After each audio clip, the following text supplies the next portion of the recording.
O rei Håkon o Bom é conhecido como o primeiro monarca cristão da Noruega. Embora a terra ainda fosse pagã quando ele subiu ao trono, seu reinado deixou um legado duradouro de justiça, compaixão e sabedoria. Ele foi tão querido por seu povo que ganhou o título duradouro de o Bom. Como o filho mais novo de Haroldo Cabelo Belo, Håkon nunca foi destinado a governar. No entanto, o destino o escolheu, e por meio de sua justiça, compaixão e leis sábias, ele conquistou o coração dos noruegueses. Quando ele morreu, disseram que a Noruega nunca veria alguém como ele novamente.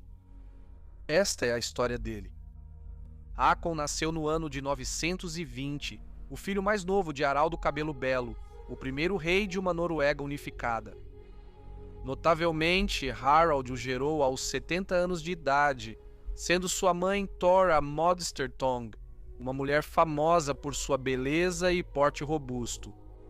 À medida que Håkon crescia, diziam que ele era extremamente bonito e de estatura impressionante, tendo uma forte semelhança com seu pai. Nesse período, o rei Etelstano governava a Inglaterra, tendo alcançado a unificação do território, assim como Harald havia feito na Noruega. Etelstano, frequentemente chamado de o Vitorioso, buscava afirmar sua supremacia sobre os reinos vizinhos. Em um gesto ousado destinado a estabelecer seu domínio sobre a Noruega, ele enviou emissários ao rei Harald, levando uma espada ricamente adornada, com um punho decorado com ouro e prata. Quando Harald aceitou a espada, os mensageiros declararam: "Agora tu aceitaste a espada conforme o desejo do nosso rei, e portanto és seu súdito, já que aceitaste esta espada." Essas palavras foram uma manobra política astuta, implicando submissão. Haroldo, um governante sábio e orgulhoso, reconheceu a ofensa, mas escolheu não revidar. Ele permitiu que os emissários retornassem à Inglaterra ilesos, plenamente ciente da jogada de Etelstano.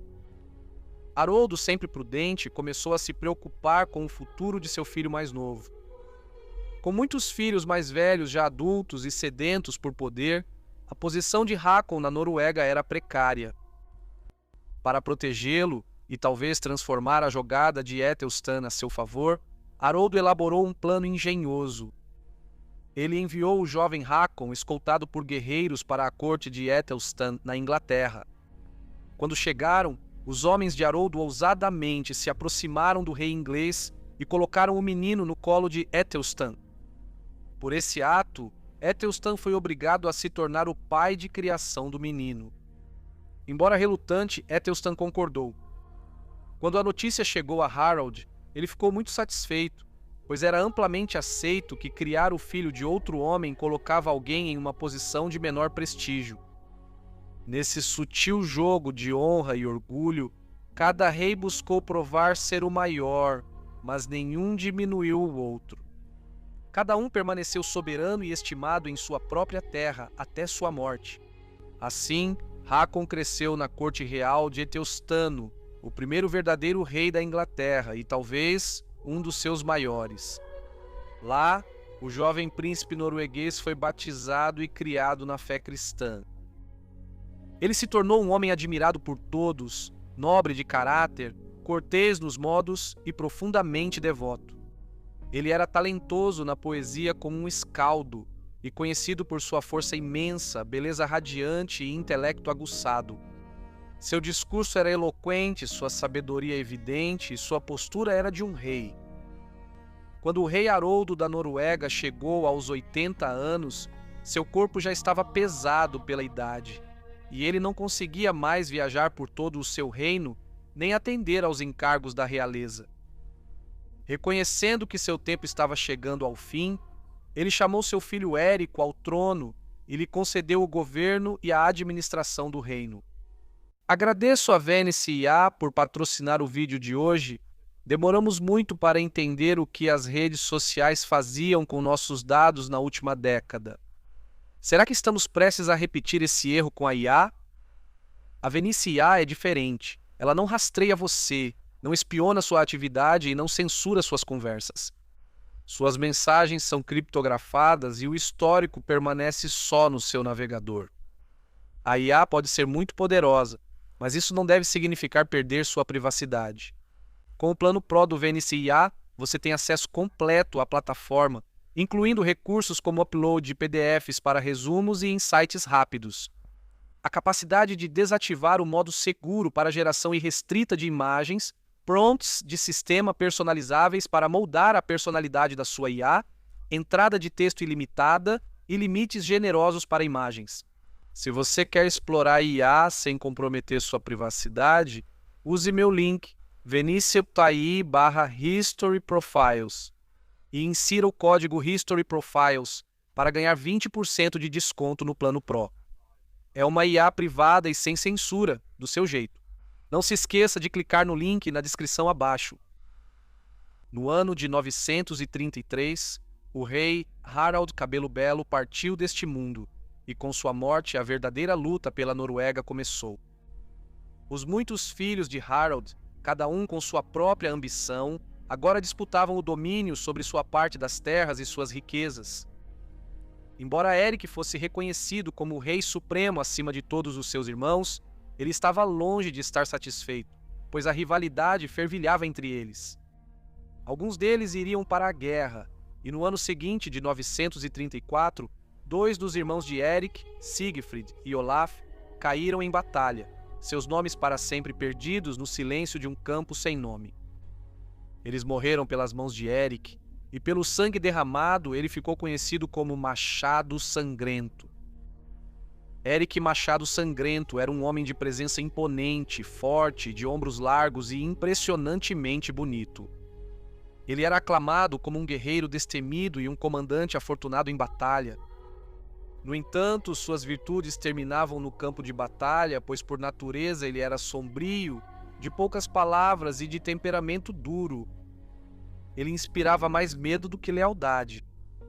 Dizia-se que sua rainha, Gunhild, era a mais bela das mulheres, inteligente, culta e cheia de energia. No entanto, por trás de sua beleza havia um coração de crueldade e astúcia.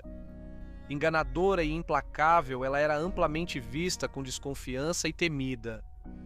Juntos, Erik e Gunhild passaram a ser odiados pelo povo comum da Noruega. O governo deles trouxe inquietação e trevas para a terra. Enquanto isso, bem longe do outro lado do mar, o filho mais novo de Haroldo Cabelos Belos, Hakon, permanecia discretamente esquecido na corte do rei Etelstano da Inglaterra, sem saber que seu momento logo chegaria. Hakon, o filho de criação do rei Etelstano, estava na Inglaterra quando recebeu a notícia da morte de seu pai. Ele tinha apenas 14 anos de idade, mas ao ouvir a notícia não perdeu tempo. Com o coração movido pelo destino, ele se preparou para retornar à terra onde nasceu. O rei Etelstano, que havia passado a amar o jovem príncipe, deu-lhe nobres companheiros, belos navios e todas as provisões necessárias para a viagem de um rei. Assim, na época da colheita, Hakon partiu de navio para a Noruega. Ao chegar, ele soube não apenas da morte de seu pai, mas também das mortes de seus irmãos. Seu irmão mais velho, Erik Machado Sangrento, agora governava em Viken. Sem perder tempo, Hakon navegou para o norte até a região de Trøndelag, onde buscou o conselho de Sigurd, o conde de Lade, o chefe mais sábio e poderoso da Noruega. Sigurd recebeu Hakon de braços abertos e os dois firmaram uma aliança solene. Juntos, eles convocaram um grande Thing, a antiga Assembleia Germânica de homens livres e chefes. No Althing, Sigurd se levantou e falou primeiro, elogiando a linhagem e a sabedoria de Hakon e incentivando o povo a aceitá-lo como seu legítimo rei. Então Hakon levantou-se para falar. Aqueles que ouviam sussurravam uns para os outros admirados, dizendo que Harald Cabelo Belo havia retornado jovem novamente e já adulto. Hakon humildemente se apresentou ao povo. Ele não buscava apenas o título de rei, mas também a ajuda e lealdade deles para defender o reino. Em troca, ele fez uma promessa ousada e generosa.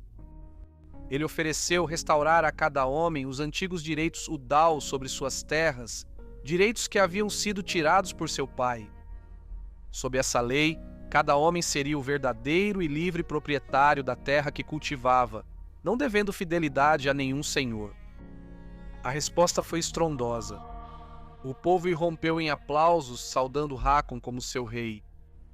Assim, foram os homens de Trondelag que escolheram o jovem príncipe para assumir a coroa, com uma corte real, guardas leais e servos devotados.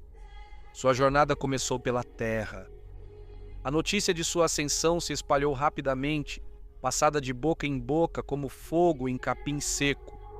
A notícia logo chegaria às terras altas, onde o povo se alegrava ao ouvir falar de um rei que buscava sua liberdade em vez de sua submissão. Ao contrário de Haroldo Cabelos Belos, que tomou a terra para si e reduziu o povo a vassalos, Hákon buscava restaurar a dignidade e a posse a cada homem livre. Naturalmente, os corações do povo se voltaram para ele por sua justiça, compaixão e pelas leis justas que ele introduziu. Eles lhe deram um nome que ecoaria através da história, Hákon, o Bom. Enquanto isso, o ódio pelo rei Erik só se aprofundava. À medida que o amor por Hákon crescia, também aumentava a ousadia entre o povo. Eles já não temiam mais falar abertamente sobre seu desprezo pelo governo cruel de Erik. Na primavera, o rei Hákon reuniu um grande exército em Trondelag e preparou sua frota para a guerra. Até mesmo os homens de Viking, antes leais a Erik, agora se reuniram para apoiar a causa de Hákon. Erik tentou em vão convocar guerreiros do coração do país, mas seus esforços fracassaram. Um a um, os grandes condes e chefes o abandonaram e se voltaram para Hákon. Vendo-se completamente superado, Erik fugiu com os poucos homens que lhe permaneceram fiéis. Ele navegou para o oeste, primeiro para as Ilhas Órcades, reunindo homens pelo caminho, e depois para o sul, em direção à Inglaterra. No caminho, ele devastou as costas da Escócia e do norte da Inglaterra, saqueando onde podia. E foi assim que Érico Machado Sangrento foi levado ao exílio na Nortúmbria, enquanto Hákon ascendia ao trono da Noruega no ano de 934.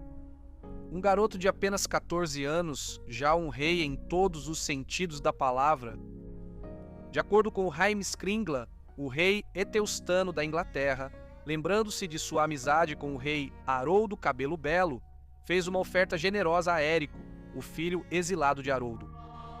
Ele enviou emissários com uma mensagem de boa vontade, expressando que por causa de Haroldo, a quem ele há muito estimava, mostraria bondade aos seus filhos. Por meio da troca de mensageiros, um acordo foi alcançado. Érico receberia o reino da Nortúmbria como feudo para manter e defender em nome de Eteustano contra os dinamarqueses e outros nórdicos saqueadores. Como parte desse acordo, Érico concordou em aceitar o batismo na fé cristã, junto com sua esposa, seus filhos e todos os guerreiros que o acompanharam no exílio. E assim, Érico Machado Sangrento tornou-se o rei da Nortúmbria. Ele governou lá dos anos 947 até 948, quando foi deposto do poder. No entanto, o destino o trouxe de volta ao trono no ano de 952. No entanto, seu segundo reinado também foi breve. No ano de 954, ele foi traído e morto pelos senhores do norte da Inglaterra em um plano cruel e traiçoeiro. Bem ao norte, a notícia da morte de Érico logo chegou ao rei Hákon. Ele também soube que os filhos de seu irmão, deserdados e sem terras, não tinham mais nenhum espaço na Inglaterra.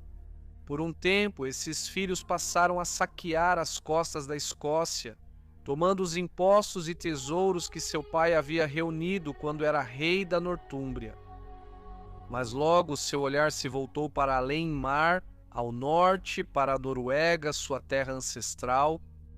E assim, a sombra de sangue e vingança começou mais uma vez a se agitar no horizonte do reinado de Hákon. Em um verão, o rei Hákon viajou para a região de Viking.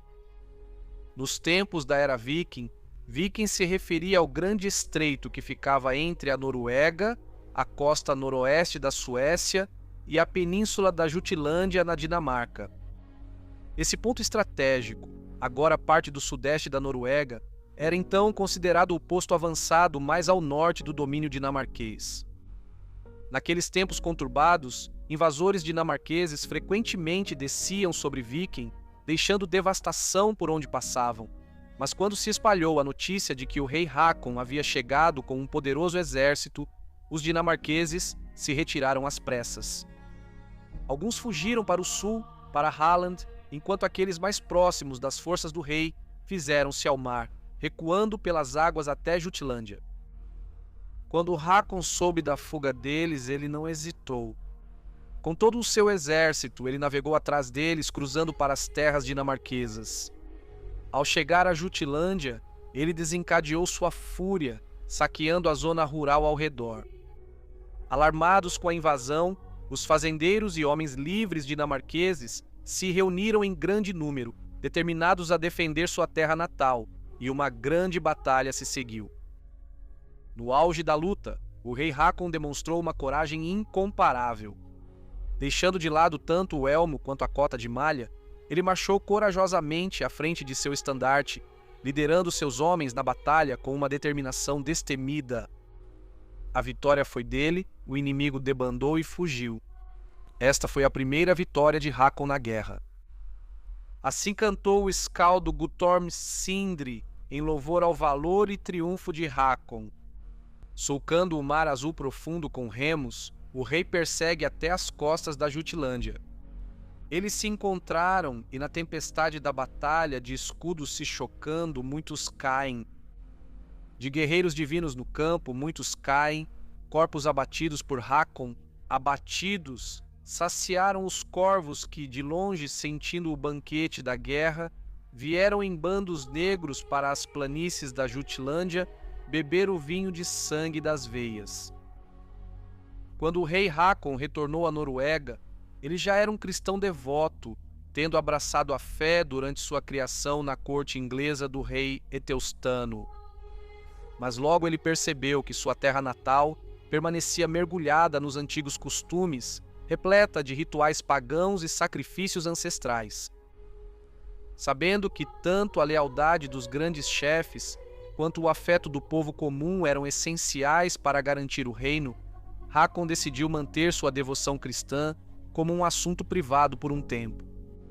Silenciosamente, ele começou o trabalho de conversão.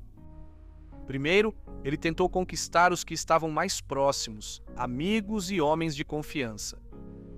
Muitos, por amor ao seu rei, consentiram em ser batizados. Alguns até deixaram de fazer oferendas aos antigos deuses. Hakon passou a residir em Trøndelag, o coração do poder da Noruega, e aguardou o momento certo. Quando acreditou que o terreno estava preparado, Hakon enviou uma mensagem à Inglaterra, pedindo bispos e sacerdotes instruídos para anunciarem o evangelho com empenho. Quando eles chegaram, Hakon deixou claras as suas intenções. Ele proclamaria o cristianismo por toda a Noruega. Para isso, ele convocou uma assembleia no Frostating, onde homens livres de toda a região se reuniam para debater as leis e a coroa. Lá, diante dos lavradores proprietários de terras e homens livres do reino reunidos, o rei Hakon ficou de pé e falou de coração. Ele incentivou seu povo, tanto os de alta quanto os de baixa posição, homens e mulheres, jovens e idosos, a receberem o batismo e abraçarem a fé no único Deus verdadeiro, Cristo. Ele os exortou a abandonar os sacrifícios aos falsos deuses, a guardar o 7º dia como sagrado, a cessar o trabalho nesse dia e a observar um jejum. Mas assim que as palavras do rei chegaram à multidão, um grande murmúrio se levantou como um trovão da assembleia reunida. Os lavradores, proprietários de terras e homens livres resmungaram que seu rei queria roubá-los não apenas de seu trabalho, mas também de sua fé ancestral. Eles protestaram dizendo que suas terras não poderiam ser trabalhadas sem carne e que os jejuns enfraqueceriam as mãos dos trabalhadores e escravos. Eles sussurravam entre si que, embora Hakon e seus parentes fossem conhecidos por serem generosos com ouro, eram mesquinhos com a comida. Então Asbjorn, um poderoso chefe de Trondelag, se levantou e falou com ousadia: Rei Hakon, quando te escolhemos para ser nosso rei e recuperamos nossos direitos feudais na Assembleia em Trondelag, acreditamos ter entrado numa nova era dourada. Mas já não sabemos se somos realmente livres ao nos privar da antiga fé que nossos pais e antepassados tinham em mais alta estima.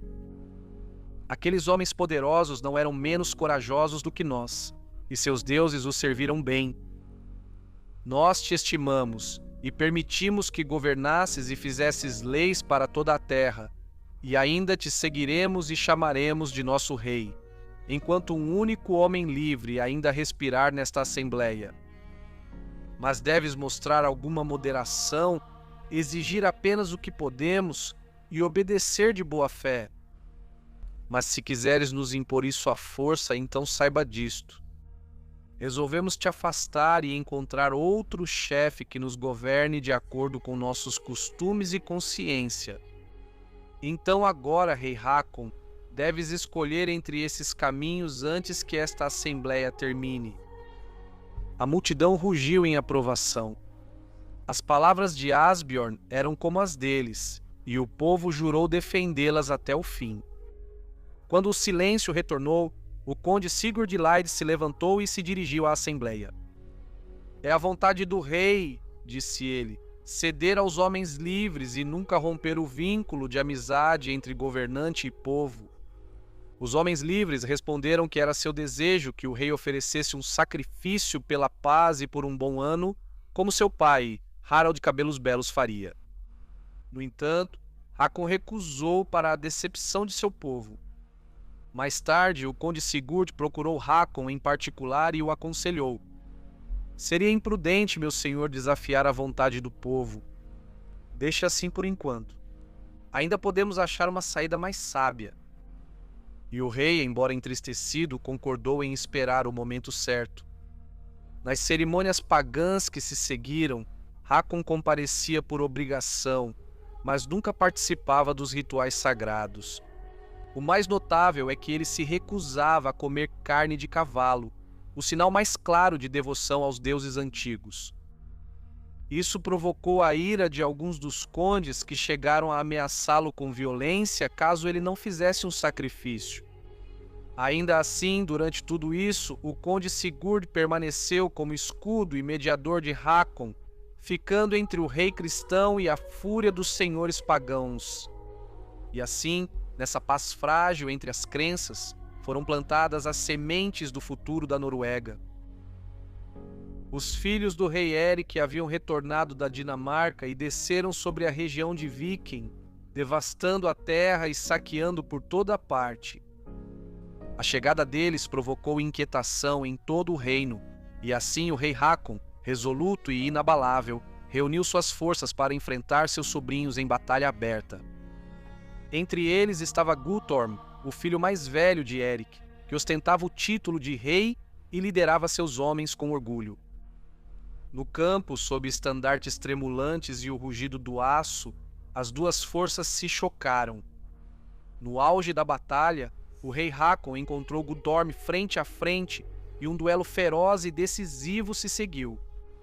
Com a espada em punho, Hakon derrubou Guttorm. O jovem rei caiu, morto pela mão do próprio tio, e seu estandarte, o orgulhoso símbolo de sua reivindicação, foi arrancado do campo. Ao seu redor, muitos guerreiros pereceram, seu sangue regando a terra. Com seu líder caído e suas fileiras quebradas, os filhos de Erik fugiram. Eles fugiram apressadamente para seus navios, perseguidos pela fúria dos homens de Hakon, e muitos foram abatidos antes de alcançarem a segurança do mar. Os que sobreviveram cavalgaram para longe em desespero, em número muito menor e com o orgulho ferido. Uma canção relata a batalha. A voz do rei despertou o exército silencioso que dormia ao lado da costa selvagem do mar e ordenou a canção da lança e da espada, que fosse ouvida no campo de batalha. Onde os escudos dos heróis ressoavam mais alto, onde o clangor das lâminas das espadas era mais forte. À beira-mar, no estreito de Corm, Hákon derrubou Guttorm ao chão. Após sua vitória, o rei Hákon retornou ao norte para a Noruega, enquanto os filhos de Eric permaneceram por muito tempo na Dinamarca. Lá, eles retomaram sua vida no mar, saqueando ao longo das costas do Báltico e, às vezes, até desembarcando na Noruega para pilhar. No entanto, enquanto Hákon estava no trono, o reino conheceu paz e prosperidade. As estações foram generosas, as colheitas foram boas, e o povo tinha um profundo carinho por seu rei. Poucos monarcas foram mais amados do que Hákon o Bom, mas no ano de 954, após quase 20 anos de paz, os filhos de Érico retornaram mais uma vez, desta vez não como saqueadores errantes, mas com um poderoso exército. O exército deles era imenso, composto não apenas por seus próprios guerreiros endurecidos, mas também por uma grande multidão de dinamarqueses, enviados por seu tio, o rei Harald Dente Azul da Dinamarca, pois através de sua mãe, Gunhild, conhecida por todos como a Mãe dos Reis, eles eram parentes da realeza dinamarquesa, já que ela era filha de Gorm, o Velho. Quando a notícia dessa grande força chegou ao rei Hákon, ele convocou seu conselho. Seus homens eram poucos comparados ao inimigo e a questão pesava muito. Deveriam ficar e lutar ou recuar e reunir suas forças. Então levantou-se Egil Ulfric, um guerreiro já idoso, mas de espírito inquebrável. Outrora um grande campeão do rei Harald de Cabelo Belo, ele havia levado o estandarte do rei para muitas batalhas e nunca conhecera a derrota. Severo e resoluto, ele declarou: lutei pelo rei Harald em 100 campos de batalha, e nem uma única vez ele perguntou se fugir era sensato. Ele ficou firme e lutou, e ele conquistou. Não vamos envergonhar o sangue dele agora falando em recuar. As palavras dele mexeram com o coração dos guerreiros reunidos, e por fim, o próprio Hákon se comoveu. Ele ergueu sua voz para a batalha. Egil, apesar de velho, ficou exultante. A paz durou tanto tempo, disse ele, que temi morrer lentamente pela velhice. Agora cairei com a espada na mão, atrás do estandarte do meu rei, e pode ser que termine exatamente como sempre desejei. O rei Hákon comandava apenas 9 navios, enquanto os filhos de Eric tinham 20. Mesmo assim, ele enviou uma mensagem a eles, propondo que se encontrassem não no mar, mas em um amplo campo próximo, terreno propício para combate aberto. A oferta foi aceita e os filhos de Eric marcharam com seu exército para o interior. Antes da batalha, Egil pediu a Hákon 10 homens, cada um carregando uma bandeira. O rei atendeu ao seu pedido, e Egil levou esses homens até uma colina com vista para o campo de batalha, posicionando-os afastados uns dos outros. Assim, visto de baixo, pareceria que uma força enorme estava prestes a descer sobre a retaguarda do inimigo. Enquanto isso, Hákon posicionou seus próprios guerreiros ao longo da planície em uma linha extensa para evitar o cerco. Quando os exércitos se encontraram, o confronto foi feroz, o aço retiniu e sangue foi derramado. Quando os estandartes de Egil apareceram sobre a colina, as tropas dos filhos de Eric os confundiram com a vanguarda de um novo e desconhecido exército. Ergueu-se entre eles um grande clamor. Estavam prestes a ser pegos entre 2 exércitos. O medo rapidamente se transformou em fuga. Até os filhos de Eric, ao verem seus homens recuarem, se viraram e fugiram. Hákon avançou firme na perseguição, abatendo os inimigos em retirada, perseguindo-os por colinas e campos. Poucos escaparam, mas a batalha ainda não havia terminado. Gamli Eriksson, um dos sobrinhos de Hákon, havia fugido do campo de batalha, mas mais uma vez reuniu seus homens na planície ao sul. Lá, reforçado por seus irmãos e pelo que restava das tropas, ele estava pronto para retomar a luta. Na linha de frente avançava Egil Ulfric, destemido e sombrio. Ele enfrentou Gamli em combate singular, mas Egil caiu, o velho guerreiro encontrando a morte como desejava, em batalha e glória. Então Hákon chegou com reforços, e mais uma vez a batalha recomeçou. Como uma tempestade, ele avançou pelas fileiras, abatendo homem após homem.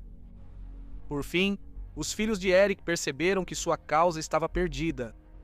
Eles voltaram para seus navios, mas no caos, muitas embarcações haviam sido levadas à deriva. Algumas ainda estavam encalhadas e, em desespero, os filhos de Eric se lançaram ao mar. Gamli Eriksson se afogou na tentativa. Seus irmãos conseguiram chegar aos navios restantes, reuniram os sobreviventes que puderam e fugiram para o sul, para a Dinamarca, derrotados e amargurados. Anos se passaram. Hákon governou com sabedoria e justiça, mas seus inimigos não foram derrotados. No 26º ano de seu reinado, enquanto o rei festejava em Hordaland com sua corte e muitos dos homens livres locais, sentinelas vieram correndo com notícias urgentes. Navios estavam se aproximando pelo sul. Eram os filhos de Eric mais uma vez. Após a morte de Gamli, a liderança passou para Harald, mais tarde conhecido como Harald Manto Cinzento. Agora ele chegara com um grande exército dinamarquês. Dizia-se que o exército dos filhos de Machado Sangrento superava o exército de Hákon em 6-1. Tão numeroso era o seu exército que a terra tremia sob seus passos. O rei Hákon reuniu seus homens e ficou diante deles. Disse que ele tirou sua armadura antes da batalha começar, confiando não no aço, mas na coragem.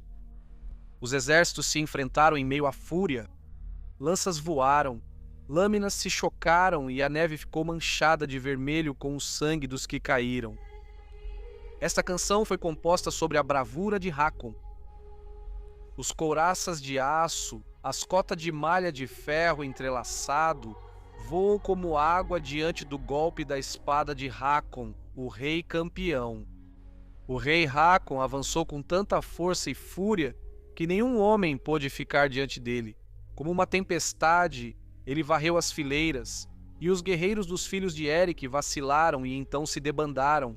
O pânico tomou conta de seu exército, e o exército começou a fugir em todas as direções.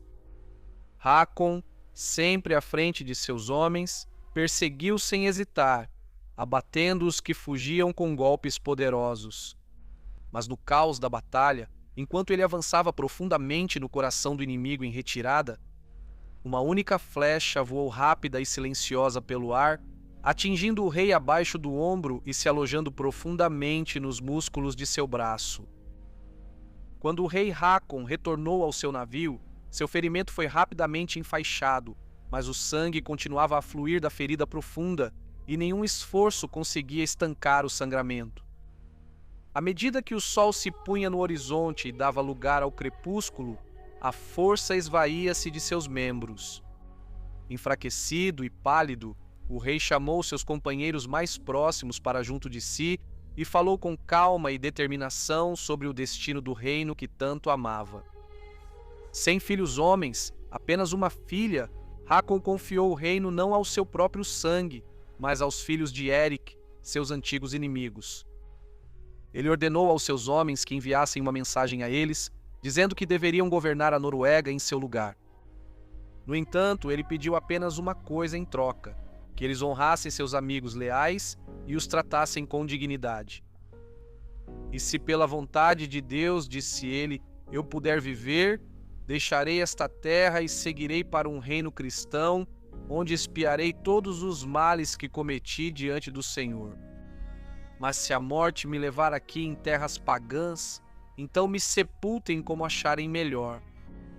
Pouco depois, o rei Hákon, o Bom, deu seu último suspiro. A tristeza se espalhou pela terra como uma sombra.